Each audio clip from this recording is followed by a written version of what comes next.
On today's Technobabble, 5 ways to make your videos stand out.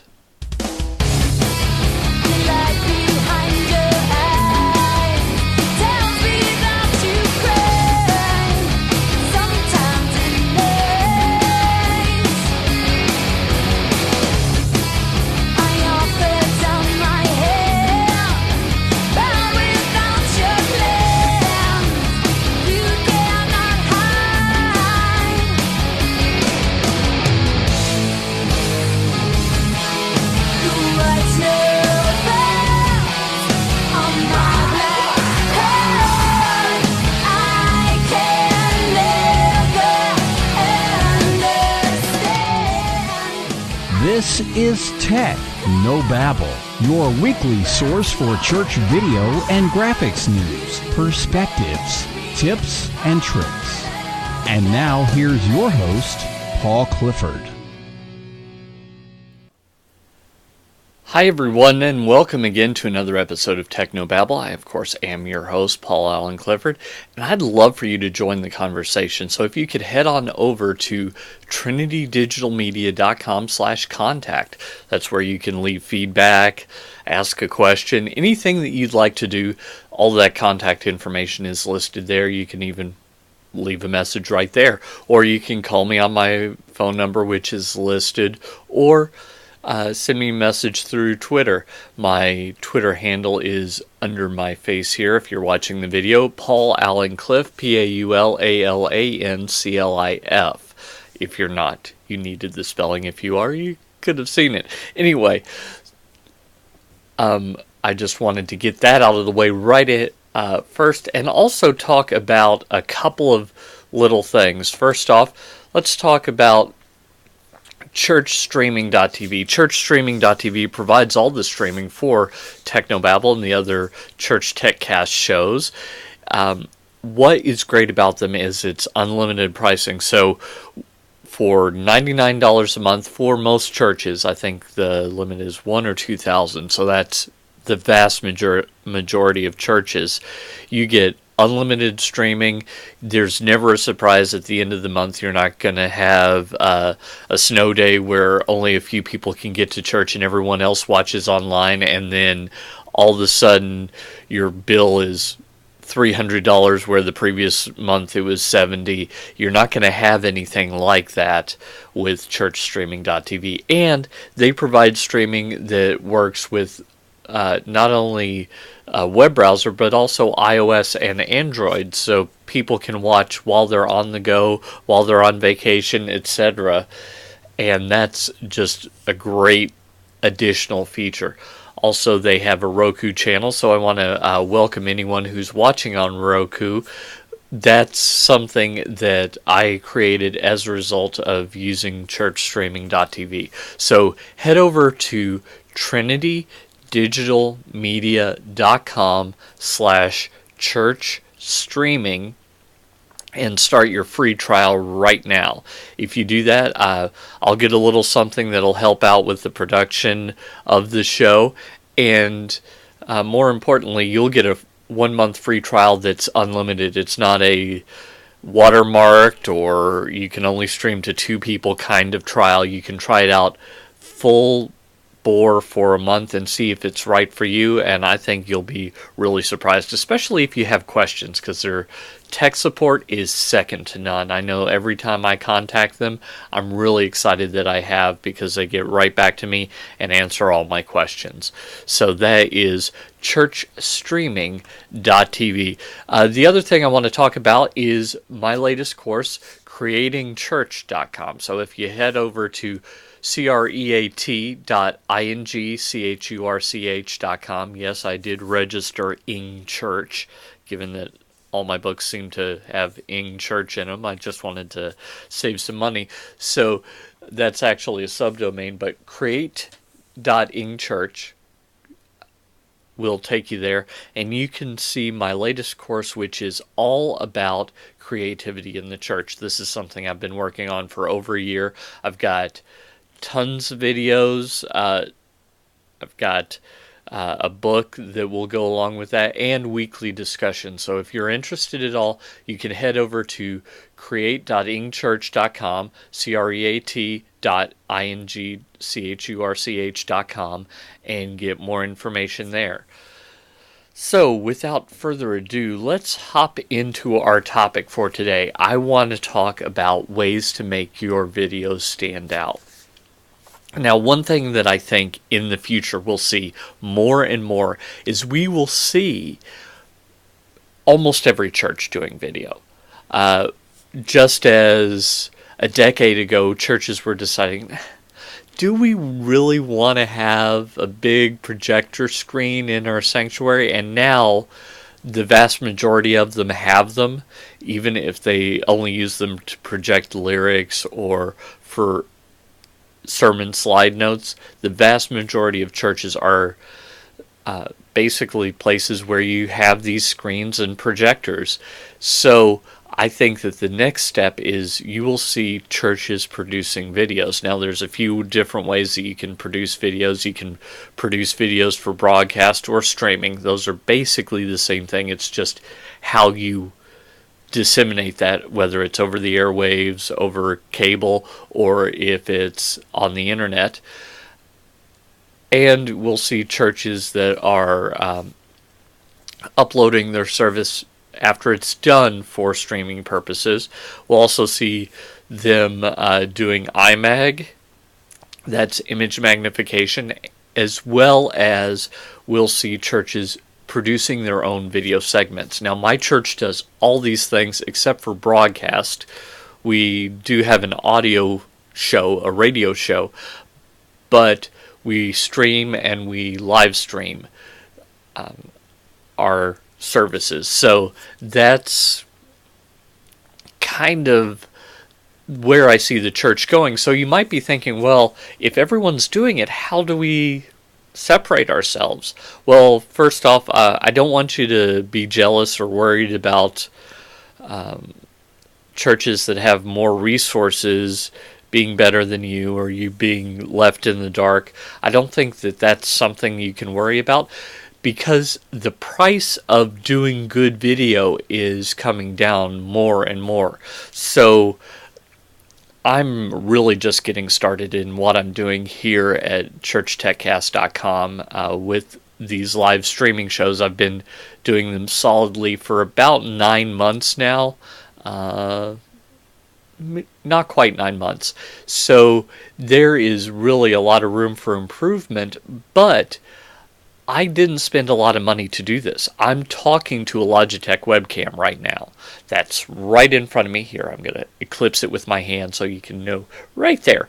That's where my camera is. It's pointed right at me, and I've got lighting that I've set up in my home office especially for this. So I have a light to my right, your left. I have another light to my left, your right, and a light above my head to kind of separate me from the background. So I have some special stuff. I've got a microphone here. It's going to make a little noise as I lift it up. I have a microphone that is on a boom arm here at my desk that I also use when I'm at my white muslin wall in this direction over here. I just swing this boom arm around and I use it there as well. This entire setup cost me, not counting the computer, $200. Really. So you have the ability to get equipment that can get some really good stuff going on for you. So in light of that fact, I want to talk about 5 ways that you can separate yourself from everyone else. 5 things that not everyone is doing, which are not difficult. It's just they're details, and they're details that really, really matter when it comes to video. I've been doing video since 2000, and I've just noticed a lot of bad video, and there are a lot of ways that you can improve it. So the first way is with great sound. If I had $1 for every time I saw a video where it was clearly recorded on the computer or clearly recorded on the camera using those built-in microphones where it sounds all echoey and gross, I wouldn't have advertising. I mean, there are just so many of these videos out there that might look beautiful. They might have pristine 1080p video, but if you've got pristine 1080p well-lit video that sounds like it was shot inside a bank vault and it wasn't shot inside a bank vault, that's a problem. And a lot of people are doing it. Another problem you can have is you can have a high noise floor. Now, what I mean by that is when you're quiet, here I'm going to be quiet just a second, you shouldn't hear very much. Maybe a little hiss, but it shouldn't be with a little sound on top of that. It should be pretty quiet. And that's something else that you can do. So good microphones, good preamps, getting close to the subject with the microphone, either using a lavalier, countryman style head-worn microphone, or in my case, I'm using a shotgun mic. So, again, sorry I'm touching the mic a lot. I just want to show it to those of you that are watching this video on YouTube or watching it on trinitydigitalmedia.com. But those are all good ideas if you want good sound. You want to do your sound where it can be quiet. There are actually 3 little girls in this house right now. Today was the 3rd of 3 snow days here in Kentucky. We had Martin Luther King Day on Monday, then Tuesday snow, Wednesday so cold we don't want the kids at the bus stop, Thursday so cold we don't want the kids at the bus stop.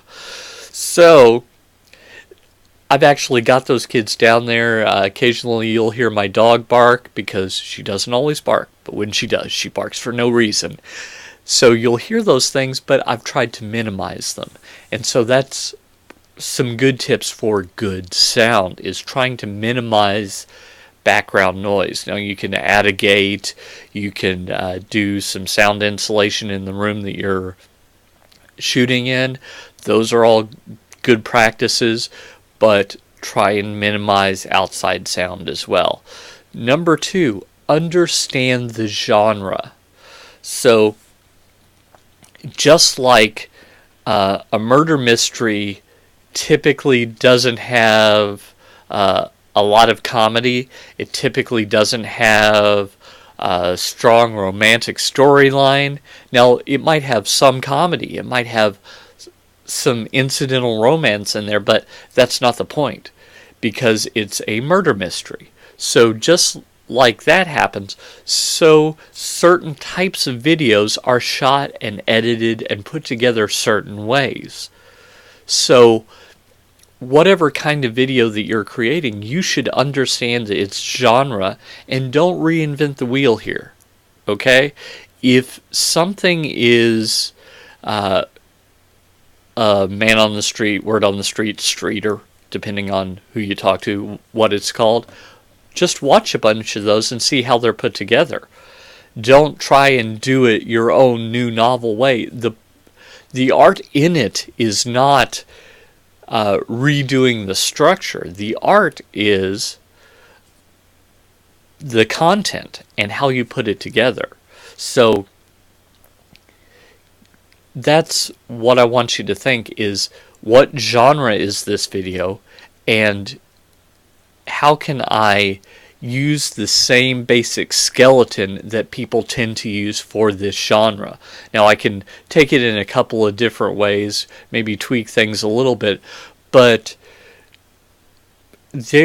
churches tend to say, oh, well, I'm going to make this video, and they just make it however they want, and it gets way too long, or it gets not as involved as it should be, or the pacing's wrong, or the transitions are wrong, and we'll talk about those in a minute.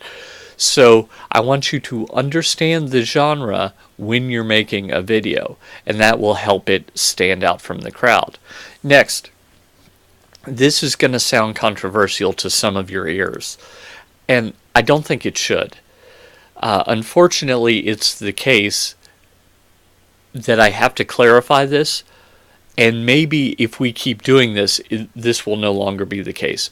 But I want you to learn from the best. I don't want you to learn from the best in the church. I wish it was the case that the best videographers in the world were in the church. And maybe in a generation, if we all work together, we can make that happen. But right now, it is not the case that the best videographers in the world are in the church. It's just not. They're mostly in network television, working in the movie industry, etc. Those are the best. Those are the people you want to learn from. You do not want to learn from the big church in your area. Maybe there's things that you can learn from them, but if they do it a different way than a similarly genred production that has 1 million views, you should do it like the similarly genred production. What do I mean by that? Worship should be shot like concerts are shot. The difference is the heart of the people. Worship should not be, let me see how many cross dissolves I can fit in here, or let me just put it on one shot and leave it for the entire song. Those are not good ways to shoot worship. That's not appropriate to the genre. So if you were going to learn how to direct worship, you should watch concerts and a similar genre of music. So if you're shooting traditional worship, look at how someone would shoot like a chorale concert or something like that, which is more traditional. If you're shooting more rock and worship, look at how someone would shoot a rock concert. Remember, the heart is the difference between these two, but the genre is something that we're all familiar with, and so when people try and invent their own genre, they're going out and doing something that distracts instead of adds to the production. So learn from the best. This is number 3. Learn from the best, not necessarily the best in the church, until the best there is are in the church, which is my goal ultimately, that the best art is created in and for the church, as it was up until the Renaissance. Next, this is a personal pet peeve of mine. Use the right transition. I was at a conference a few years ago, and there was someone directing, and I swear to you, he was just randomly deciding on what transition to use. He was using not a video toaster, the one after that. I always forget this. But he was using a board, which is a computer-based board, to switch, and there was a transition where it all squeezed down and then it like walked away, and I couldn't believe that he was using this goofy transition. No. Unless you have a good reason to use a transition other than a cross dissolve or a cut, you should not. And then, if you have a good reason, you should rethink that good reason, because it's probably not a good reason. Transitions are not the piece of the art in videography. When you do the transition, what you transition between, those are the art. Deciding to do a 3D cube spin without a very, very good reason, which you've reconsidered because it's probably not a good reason, and then maybe doing it, that's just, I wish the 3D cube spin didn't exist. I've seen it used about 9,000% more than it should be used. So that's an example of a transition that's really not helpful. Most of the time, a cut is the transition that you should use. I was doing some freelance work this past weekend. If you caught the Monday show, you could tell I was really tired because I'd gotten like an average of 3 to 5 hours of sleep for 3 days straight, so I wasn't in a great place. So I didn't use any transition. I was running both a camera and a switcher. It was low budget, but they paid me well. So I was both running a camera and the switcher, and I never used anything other than a cut. Okay, I lied. I did a fade to black at the end of the production. But other than that, I always did cuts. Every single last time. Always. Every one of them. Because that's the default transition. It's so jarring to our minds to go instantaneously from one point to another, as long as there's enough difference between the shot that our mind just can't even process it unless we're trying to. So if I had another camera set up, I could cut to it and you would probably not even notice it unless you were trying to notice it. Cuts are seamless. They're impossible to see. A cross dissolve takes long enough that people can notice them, but they generally mean certain things. Change of time and location is what a cross dissolve means. So don't use a cross dissolve just between two shots in worship. Now, occasionally throw one in, that's fine, but I've seen church technical directors that use the T-bar on their switcher as if the transition or cut button doesn't exist. No. If I was in charge of that switcher, I'd open that bad boy up and remove the T-bar completely. Because you just should not use it. So 99% of your transitions should be cuts. The remaining 0.9% should be cross dissolves, and the other 0.1% should be everything else. And that comes from just studying video after video. Thousands of hours for years and years. That's where I get that idea. I didn't just make it up. And it comes from reading books and books on the subject. So really pay attention to your transition, because if you think that you're making the art because you've chosen a ripple dissolve, you're not. So, next thing. This is number 5, and for number 5, I want you to do the best you can with what you have, and never, ever, ever say, well, that's good enough for church.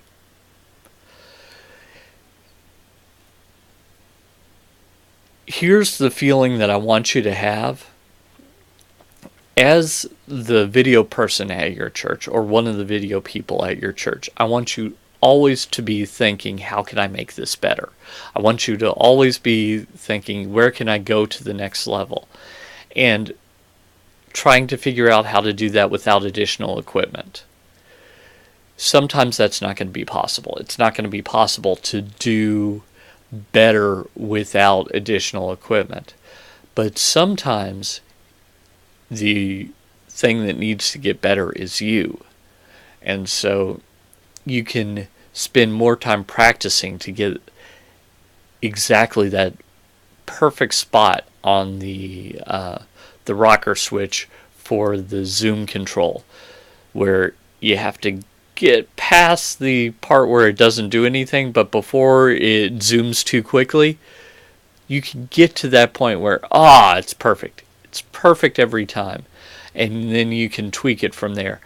That's the kind of thing I'm talking about. You can practice your pans so that they're smooth.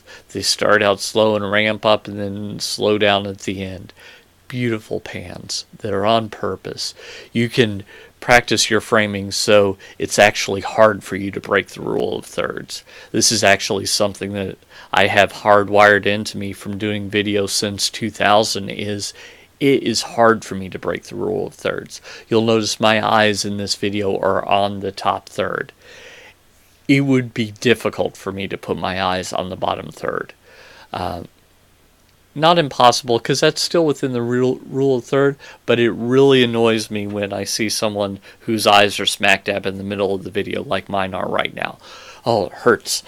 It's just one of those things where you really want all the rules of composition to be so fluent in your mind that it's hard to break them without a really, really good reason.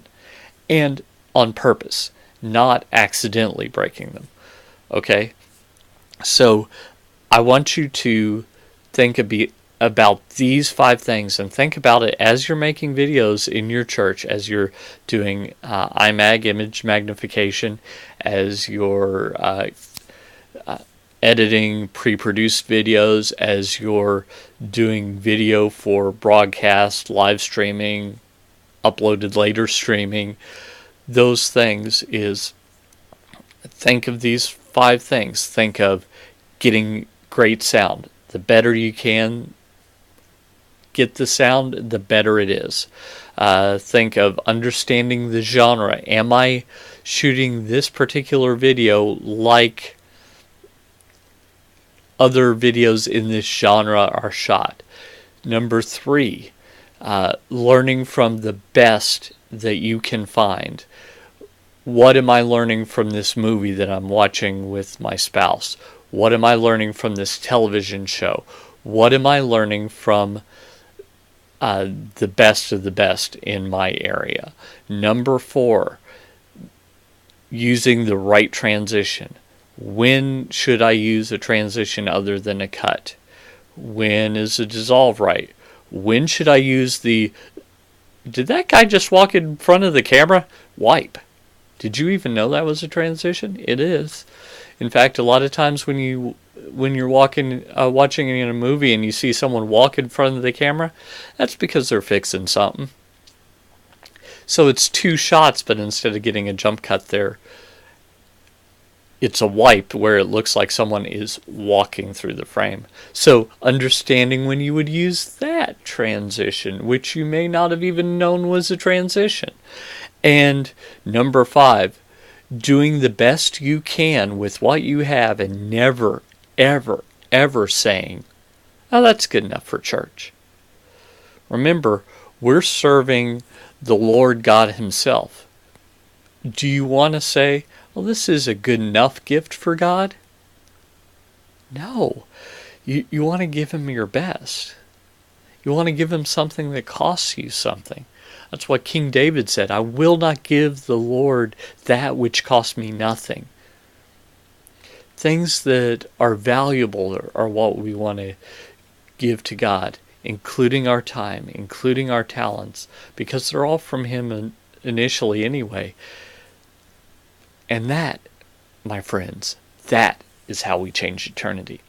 Until next time, I'm Paul Allen Clifford with TrinityDigitalMedia.com.